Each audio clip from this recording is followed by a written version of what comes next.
Even into the night, they continued to come. As the ballot papers piled up, many were grateful voting had been extended by 2 hours. It's a very good thing, because I just finished work now, and I wouldn't have made it on time. The easier they make it for us, the better turnout you'll get.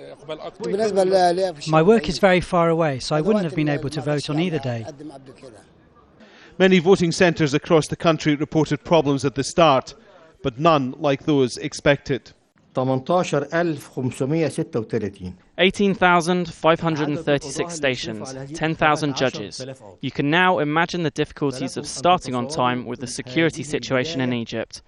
But there are no problems at all that are related to security, and this was the part that we were concerned about.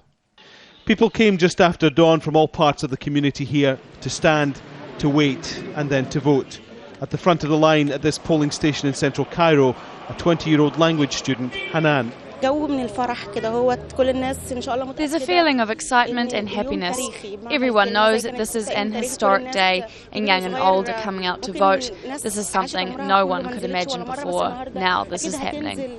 The polls opened officially at 8 a.m, but across the country a number of problems were reported. Here, no ballot papers had been delivered. Eventually they arrived, the delivery men got lost. They hadn't been told the exact location of the polling station, so they followed the crowd. In this neighbourhood, history arrived an hour late. But one by one, people passed the army and police on security duty to cast their votes. It felt very natural. I just want my country to be stable, and I want the thugs to stop coming out to scare the people. Throughout the day, long lines built up at the polling stations across the country, people waiting patiently, a minor inconvenience to those who'd waited for this for years. It appears that the turnout in this election across the country is very high, but the parliament that's elected through this process will be one without power. Even after the politicians take their seats, the country will still be run by an unelected military council.